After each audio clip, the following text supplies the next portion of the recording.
Coming in at number 10, we have Rays. I love when we start getting alternate universe stuff because that's when things really get crazy. You can mix and match and get all sorts of super combinations that you want. And in this case, we have Wolverine and Mystique getting busy and making a baby that has both their powers. Rays is the combination of two heroes to make one of the best spies of all time. Because the thing about Mystique is you can break into almost anywhere because of your ability to shapeshift, but you're at high risk of getting killed because you don't have any sort of protection outside of your hand-to-hand combat and skills with weapons. But then you mix in Wolverine's healing factor and some razor sharp claws, and you have a soldier who can sneak into any place and take out the competition like no one else on the squad. While Rays might not be the most powerful mutant of all time, you can't deny the utility and subtlety that someone like Rays could bring to the table. I don't know if Rays is a fitting enough name for someone who can sneak around and kill someone with claws. They should be called Badger, or Sneaky Badger, or Mongoose. Number 9. Chimera.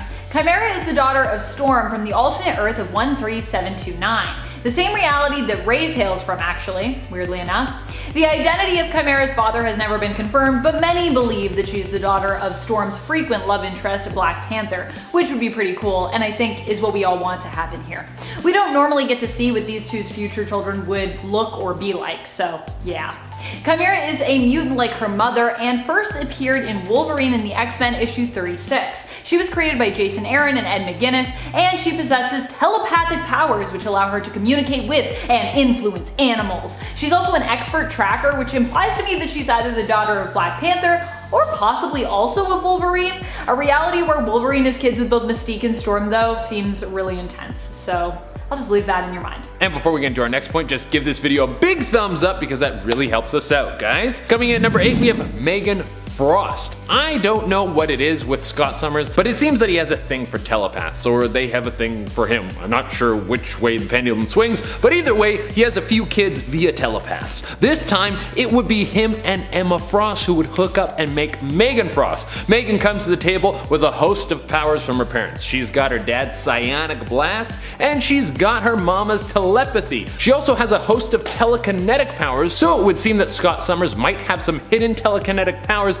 in his genes because his other kids do as well. Now on the downside, Megan didn't get her mom's diamond skin, which is one of her most legendary powers, but she makes up for this by training hard in hand-to-hand combat to the level where she could knock out anyone who might be able to sneak by her telepathy and get within punching range. Number 7. Rogue.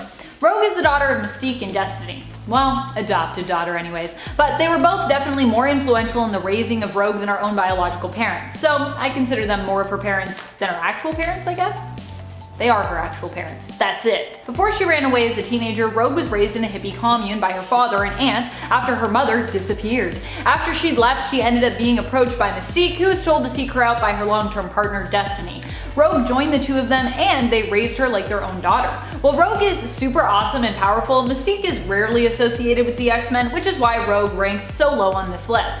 Basically, she's paying for her mother's generally more villainous tendencies, which has also factored into her story in the comics many times before. Poor Rogue, and also honestly, poor Mystique. Coming in at number 6, we have X-23, the most famous child of Wolverine, and certainly one of the most deadly. X-23, also known as Laura Kinney, is the clone of Wolverine, but also kind of his daughter. It's a little bit of a weird backstory. She's a clone, but she wasn't grown in a tube like most clones are, or I think they are. I don't know a lot about science. But she was actually grown in someone's womb, so that pretty much makes her a baby like any other baby, but she was for sure a clone. Are you confused? It's comic books, that's just how things are sometimes. But she's got all of her daddy's powers, and she can cut you down faster than a Vitamix blender. She can show that she can be a prolific Wolverine replacement, since after Logan dies, she steps into the role as the new Wolverine and starts taking dudes out just like her old pa. And something very interesting about this character is that the first time she showed up, it wasn't actually in comics, but it was in the TV show called X-Men Evolution, which was about a bunch of teenage versions of the X-Men all going to school together and having school problems, you know, and school stuff. Number 5. Shogo. Shogo Lee is the son of Jubilee, and while he might just be a baby currently, he's still been a powerhouse recently in the comics. Shogo was adopted by Jubilee after he was orphaned by a meteor strike.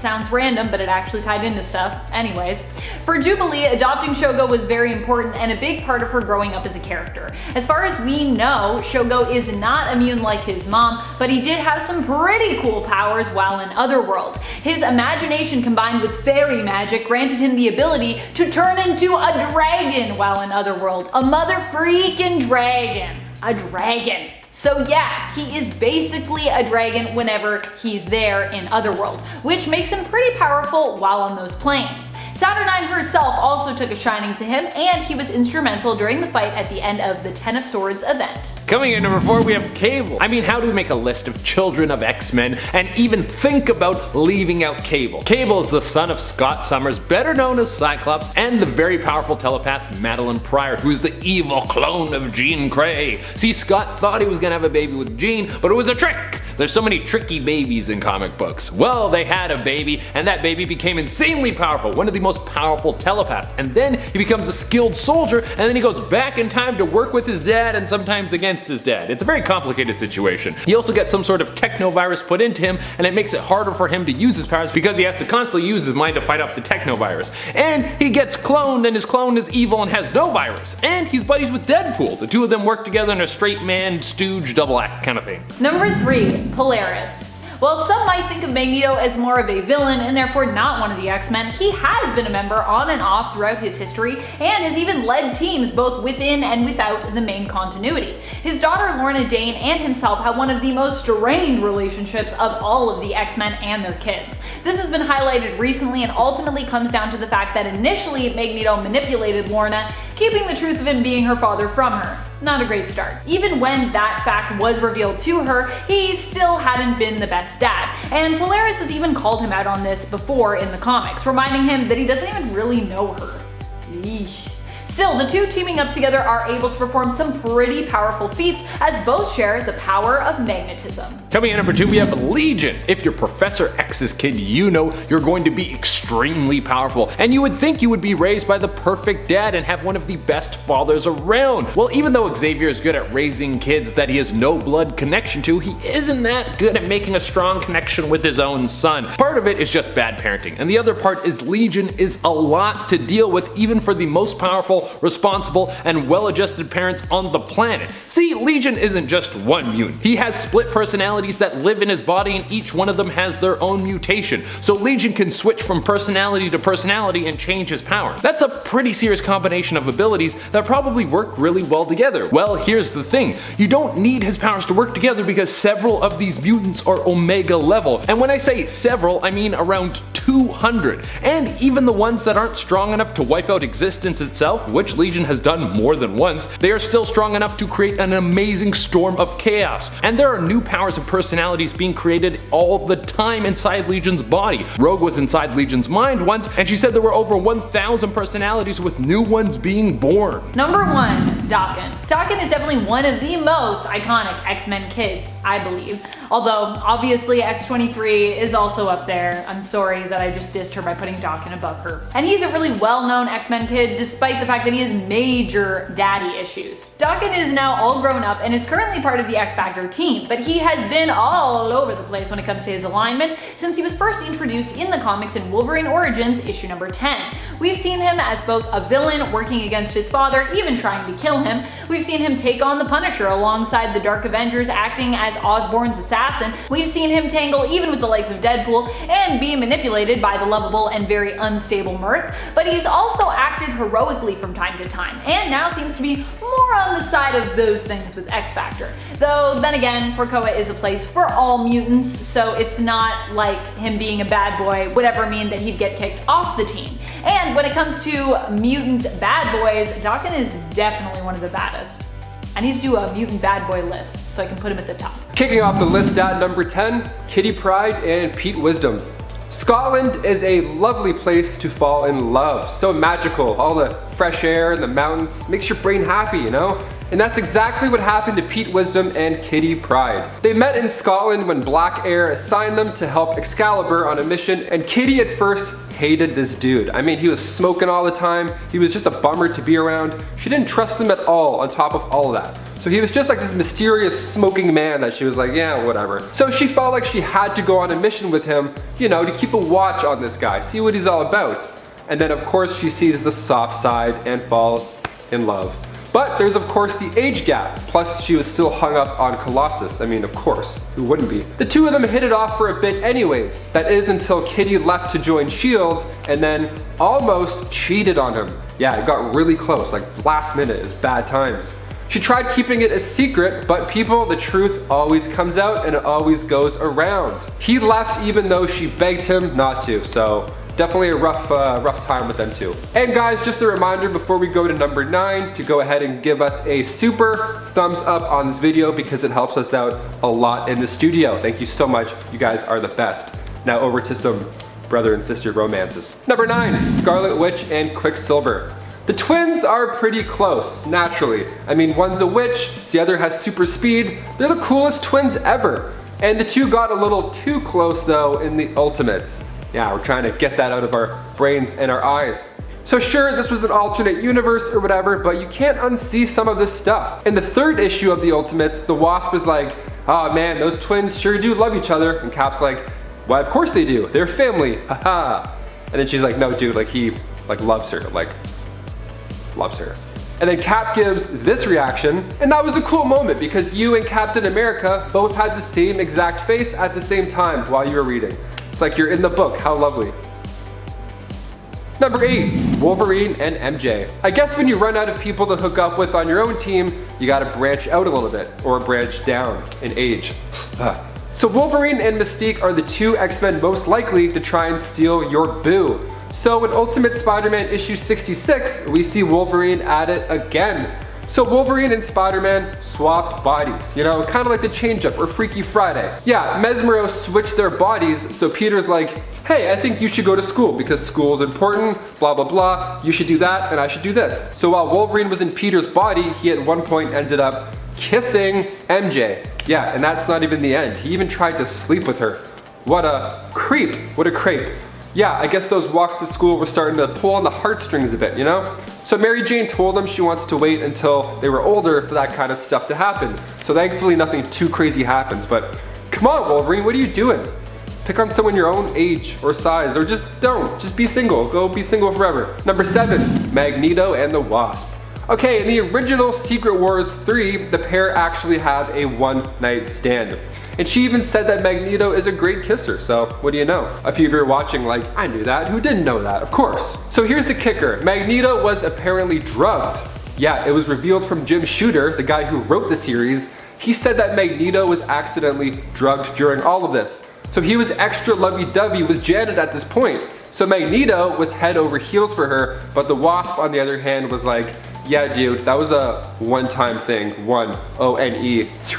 And it's wild too because like Janet says no 3 times. And then she's like, oh, well, I suppose, I mean, you do have the iciest blue eyes I've ever seen. Number 6, Mystique and Deadpool.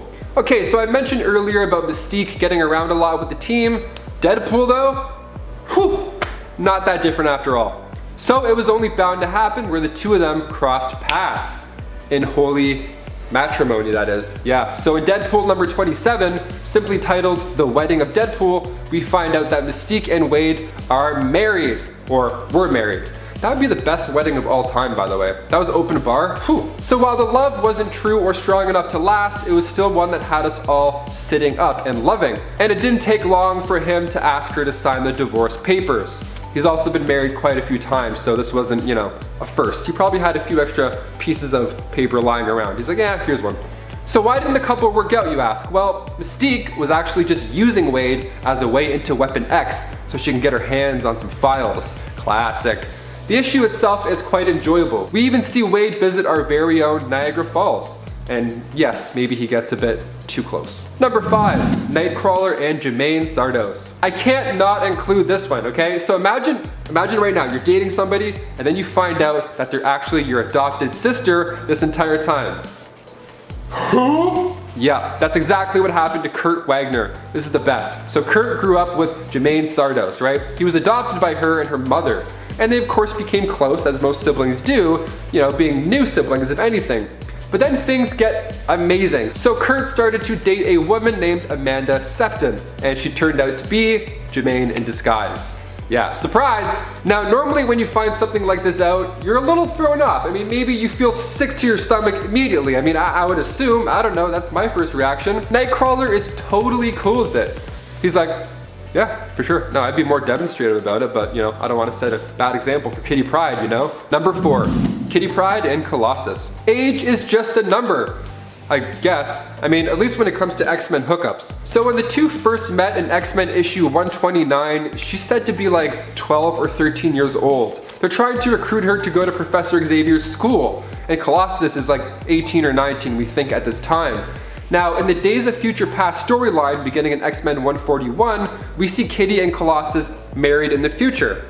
And that's another thing though, because back to the 14-year-old part, because that's the craziest point that I'm making here. They had their first kiss during a space mission, and right before they kiss, Kitty even says, gee, I wish I was older, and Colossus is like, and then he explains how serious he's being by kissing her. Number 3, Wolverine and Storm. Now, whenever Wolverine is in the picture, you know somebody is getting hurt, whether it's physically or emotionally. So Storm and Wolverine were always flirty, right? They were the cool kids of the X-Men. They didn't exactly get involved in a lot of the drama. Besides, Wolverine was way too into Jean Grey anyways, so his hands were quite full. Now, after a divorce, that's a tricky time to do stuff. I mean, even flirting with a coworker after a divorce, like the X-Men, that would just look worse than anything, right? That's like a no-go. You don't even look that way. The timing is just ill. So Storm divorced Black Panther, and then things got interesting. So Wolverine and Storm ran the Jean Grey school, and they hit it off. Now, the two of them could have gone on to become the best of lovers, but Wolverine lost his healing factor and started becoming reckless. So they decided to be better off friends. You're not immortal? Next. Swipe left. Number 2, Scott Summers and Emma Frost. Cyclops loves the telepathic types, so this exact scenario could get him in quite a pickle. So after Emma became Scott's therapist, feelings came out, you know? Getting in someone's head and all, that's what happens. And I mean literally in their head. Yeah, she used her telepathic powers to enter Scott's mind and help them get through past traumas. So naturally they get pretty close, but of course a bit too close. The affair happened in their minds, which is why this is one of my favorites on the list. Like Jean Grey walked in on them in their minds. Superheroes are wild. Emma Frost pitches the situation pretty well. She's like, no, we'll be in a deep private thought where it's safe to explore these feelings without guilt. Sure, I have a dream where I'm even talking to another girl and I'm like, oh, I gotta tell her. Number 1, Juggernaut and Jen Walters. My favorite for last, you already know what's up. Uncanny X-Men issue 435, we see Juggernaut and he's just kicked Rhino's ass. So he gets locked up, and then here's where things take an interesting turn. He has the perfect chance to get away from this holding facility that he's being held at. So Jen Walters, aka She-Hulk, asks him all these pressing questions. She's like, hey, Kane, why the change of heart? I mean, you're a criminal, and you didn't just break this guy's neck into 7 pieces, and you didn't escape. That's suspicious. She thinks it's part of this master plan, right? I mean, fair, this act of kindness, saving the guard from Rhino and then willingly being detained again. She, of course, thinks it's a lie. Fair, we all kind of agree. And then they start to talk about baseball a bit, just chatting it up, you know, and then the final question comes in. She goes, what do you think about women's rights? And then he goes, and he smiles, and then it cuts to this next page and we get a very messy room after some messy deeds have happened. Yeah, windows are open too, just putting on a show. A very, very loud, very loud show. Kicking off the list at number 10, we have Kitty Pryde. We'll start off this list with one of the more wild X-Men adventures. It's kind of a pregnancy, but kind of not. Hear me out. We go back now to Wolverine and the X-Men issue 4, where Kitty is surprised. She has a pregnancy scare, only she's 8 months pregnant out of the blue. Well, she thought that she was pregnant when it was actually these brood drones that were attacking her from inside of her body. So the X-Men fought back, of course, but this time they were fighting at a microscopic level. They shrank down really small to get a closer look, and they fought these brood drones inside of her. It was crazy. Now at this time, Kitty was leading the Jean Grey school, and while the team was fighting in her body, Kitty had to fight off an adult brood while they invaded the school. Now thankfully, Kitty was injected with Centaurian penicillin after the battle was done, and she didn't have any more pregnancy scares with any drones or anything happening like that. So that was a one and done, thankfully. And before we continue on with this list, guys, if you want to go ahead and give us a thumbs up, it really does help our channel out quite a bit. You guys are the best. Thanks so much. Now let's get right back into the list. Number 9, Wanda Maximoff. This pregnancy comes from Earth 2182. Now, you may be thinking of a different pregnancy involving the Scarlet Witch, which I'll get into a little later on. But in this universe, she gives birth to a daughter named Nocturne. And the father here is, well, you could probably guess by looking at them, Nightcrawler. She got her dad's looks, unfortunately, and Nocturne came to life in Marvel Comics with X-Men Millennial Visions, issue 1. She, of course, possesses the powers of both her parents, and it's quite the spectacle. She can blast off energy bolts just like her mother, and she can climb walls like her father. But what makes her even more powerful than her parents is that she also has the ability to possess others for 12 hours. Once that timer is done, the victim is just down for the count for the entire day. Talk about the hangover of a lifetime. Number 8, Mystique. This next one's kind of funky. Okay, so this kid was born and almost became president, basically. Yeah, so Mystique and Sabretooth, 2 iconic X-Men characters, had a son named Graydon Creed, which sounds evil right off the bat. But basically at this time, Mystique was posing as a spy and she seduced Victor while he was in Germany on a mission. So when Mystique gave birth to Graydon Creed, he didn't have superpowers or anything like that. No, instead he was given up for adoption, where Mystique would then keep an eye on him from afar. Now, it wasn't until he found out who his true parents were and that he learned that he'd been abandoned until he started to become a villain and despise the mutant community. Rightfully so. I mean, you got a fair point. Growing up to form a group called the Friends of Humanity, which isn't as friendly as it sounds. In fact, it was for opposing mutant civil rights. So quite the opposite. Opposing them, of course, by causing violent attacks. So he ended up running for president in X Factor, because that's what bad people do apparently now. And in issue 130, we see him taken out by a future version of Mystique. Told you, time is tricky in these comics. She takes him out because Graydon was responsible for the death of Trevor Chase, the grandson of Destiny in the future. So yeah, some of these pregnancies are a little bit more stressful than others.